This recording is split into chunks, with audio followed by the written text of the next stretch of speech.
Salut les Stratoniens, salut à tous, j'espère que vous allez bien, on est parti aujourd'hui pour une nouvelle vidéo, j'espère que vous profitez de votre week-end, parce qu'il fait beau, donc tant mieux.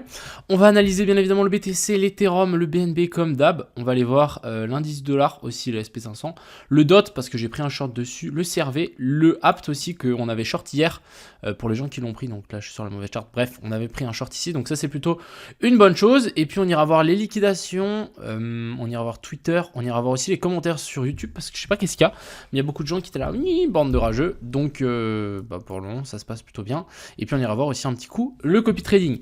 J'espère que cette vidéo vous plaira, n'hésitez pas à mettre votre pouce en l'air comme d'hab, ça me fait toujours autant plaisir, et puis on est parti. Crypto, Petit message à tous les commentaires rageux sur ma chaîne, donc c'est terrible de continuer à faire de l'astrologie des marchés, tu vas tout perdre avec tes shorts, si on t'écoute tu es Elon Musk, bref, écoutez les gars, vos commentaires je m'en fous, donc arrêtez, ça ne sert à rien, voilà, au moins je l'ai dit. Je m'en fous. Mettez plutôt, pourriez-vous analyser le CRV? Oui, je vais analyser le CRV. Voilà, c'est autant simple que ça. Ensuite, du côté du copy trading, pour le moment ça se passe plutôt bien. On va peut-être bientôt arriver à 500 places parce que je suis à 4000 $. Donc voilà, je suis à 4125. C'est bien monté, vu que on a de nouveau shorté et que le short ici se passe à merveille. Donc vraiment, on est vraiment rentré pile poil là, magnifique. Pour tous les rageux, je vous fais plein de bisous. Ici, donc plutôt pas mal. On est à 4000 $, alors qu'on est parti à 1000. Hein, on est déjà à x4. Je rappelle que l'objectif, c'est 100 000. Hein, mais on va y aller. On va y aller petit à petit. Donc, on est bien remonté. Vivement avoir plus de place, parce que je sais qu'il y a beaucoup de gens qui attendent pour ce copy trading. Et actuellement, je vous ai fait déjà gagner 82 000. C'est plutôt pas mal. Et il y a 212 000 en gestion. Donc, on va continuer sur cette belle lancée.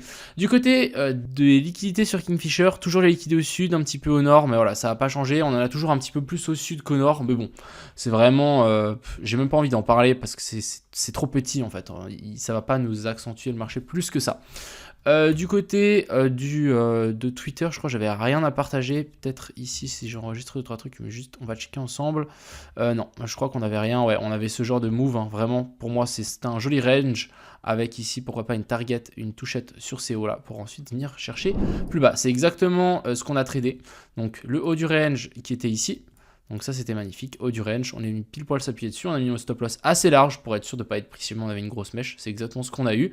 Et ensuite maintenant c'est la descente, on descend gentiment mais sûrement, c'est vrai que je préférais avoir quand même des bougies un petit peu plus grosses, mais bon c'est le week-end, donc on va voir. Pour le moment il n'y a aucune pattern de retournement, donc ça c'est plutôt une bonne chose, plutôt confiant pour le short pour le moment. Après ce qu'on peut regarder un petit peu, c'est est-ce qu'on n'est pas dans une pattern quand même de continuation haussière. Alors oui, on va juste passer sur cette charte pour que je puisse vous expliquer tout ça. Mais en fait, oui, parce que en gros, on est quand même venu faire une clôture au-dessus. Juste enlever ça. On est quand même venu faire une clôture au-dessus de ce sommet-là. Vous voyez, ici, on avait quand même une clôture. Donc au final, ici, on a notre COS. Donc continuation de la structure haussière, et ensuite on est venu se rappuyer dans la zone d'order block qu'on avait là. Donc le rebond ici est complètement logique et normal. Ce qui me réconforte dans mon short, c'est ici. En gros ici on a vraiment fait une clôture, mais bon c'est très minime. Pour moi on s'est vraiment fait repousser. Donc en fait ici on va pas considérer ça comme un boss, et du coup techniquement ici on n'a toujours pas d'inversion de structure, parce qu'on peut très bien avoir une inversion de structure ici haussière. Pour le moment pas du tout, on est juste venu récupérer tout ce qu'il y avait au nord, et techniquement on devrait chuter. Du côté des stop loss, du coup, des gens qui sont en train de long, ils sont ici, hein. Tac, tac, ici, on en a même de nouveau qui est en train de s'accumuler là, donc beaucoup plus pour moi de gens qui sont en train de long avec des stop loss tellement obvious qu'on va les récupérer au bout d'un moment. Ce que j'ai plus peur pour notre position, c'est si en fait on vient récupérer tout ça, donc on passe sous ce plus bas là, on tape la zone de fair value gap, et en fait on réintègre instantanément, et du coup là on pourrait largement repartir vers le nord beaucoup plus fort, et en fait on n'aurait pas notre TP. Donc ça il faudra se méfier, c'est très possible que je prenne peut-être les profits là et que je hold pas la position jusqu'au fond. Voilà, on verra comment ça se goupille. Je voulais juste vous montrer aussi un dernier truc par rapport à ça, c'est que ici on peut regrimper assez haut. Donc en gros, on peut venir récupérer ces de l'eau là. Donc s'il y a des gens qui ont baissé leur stop loss et que vous l'avez mis là, votre stop loss ne sont pas safe. Parce qu'en fait ici on a un equal high et il y a de fortes chances qu'en fait on revienne chercher cette zone là, on regrimpe au-dessus et ensuite on descend plus bas. Donc personnellement, c'est quelque chose qui peut largement arriver et j'aurais pas peur de hold ma position jusqu'à temps qu'on revienne là. Sachez que ces derniers temps, j'ai pas hold mes positions et j'ai regretté, donc celle-là, je vous dis, je vais la hold au moins jusque vers la zone des 22 200. Maintenant, continuons sur l'Ethereum. Donc l'Ethereum, pas grand chose à dire. Cette position, je rappelle qu'on la close, donc on va pouvoir l'enlever. Je pense que c'est plutôt pas mal. Ici, les stop loss sont en train de s'accumuler au nord et au sud, avec quand même un petit peu plus de stop loss ici. Ouais, en fait, c'est plus ou moins égal. Plus ou moins égal, donc ici, petite compression. Est-ce qu'on n'est pas dans une épaule, tête-épaule qui est en train de se former, avec une grosse zone de pivot ici? Complètement possible. Donc faites attention. Personnellement, je ne longuerai pas, hein. Clairement pas une zone de long. Si vous voulez essayer de me counter trade, n'hésitez pas, hein, les rageux, n'hésitez pas à long, je taperai sur vos liquidations. Ensuite, alors attends, ici qu'est-ce qu'on a? Donc ici le BNB, toujours pas grand chose. On est vraiment en train de latéraliser, j'ai l'impression que ça devient de plus en plus faible. Les volumes ici qui sont en chute libre, donc est-ce qu'on va pas faire ça? Possible.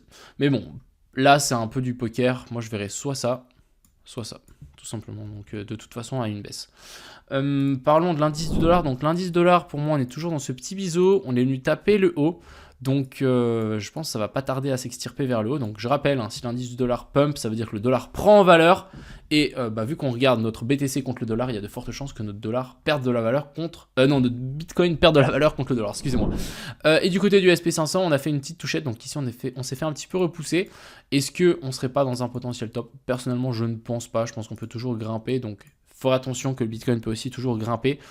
Pour le moment, ici, il n'y a pas d'inversion structure, il n'y a rien. Il faudrait une clôture en dessous de ça pour vraiment nous faire un truc. Donc ici, notre cos et notre boss, on fait notre plus haut. Et ensuite, on vient chercher un petit peu plus bas. En tout cas, ça ferait sens, si vraiment on corrige, pour moi, ça ferait sens de revenir encore une fois retester cette zone-là. Donc toute cette zone-là, pourquoi pas un retest encore une fois de la trendline, parce que le retest qu'on a fait là est relativement faible. On va dire c'était instant. Moi j'aime bien les longs retests, on revient et ensuite on repart. Bref, on verra, mais bon, j'y crois pas trop.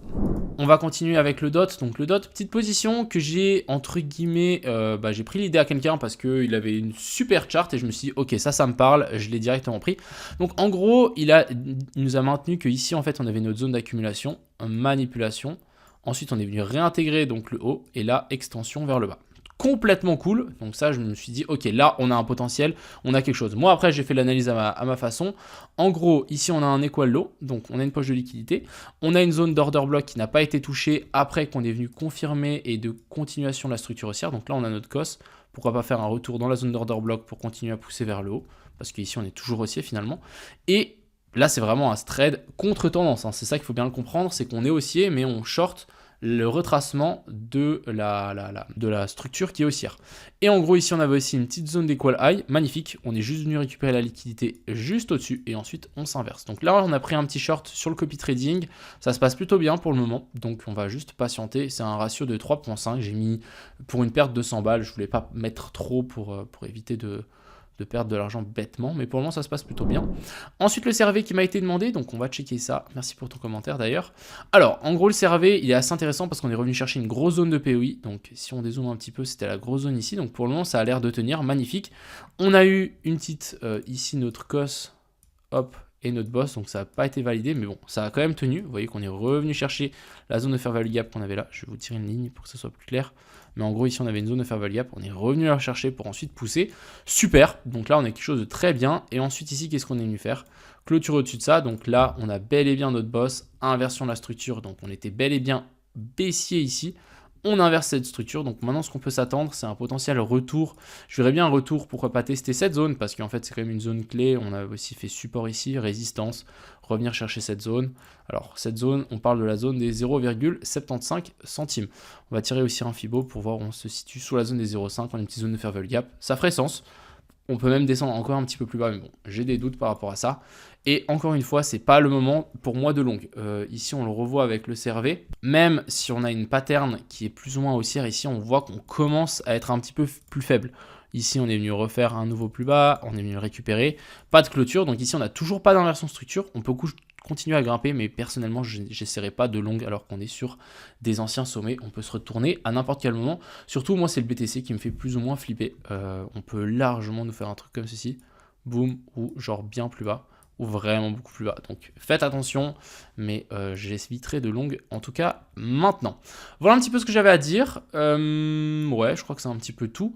Encore une fois, merci pour tous vos commentaires sur Twitter. J'essaie de répondre au maximum de gens à tous les commentaires sur YouTube. Franchement, ça me fait extrêmement plaisir de voir qu'il y a des gens qui kiffent mon travail.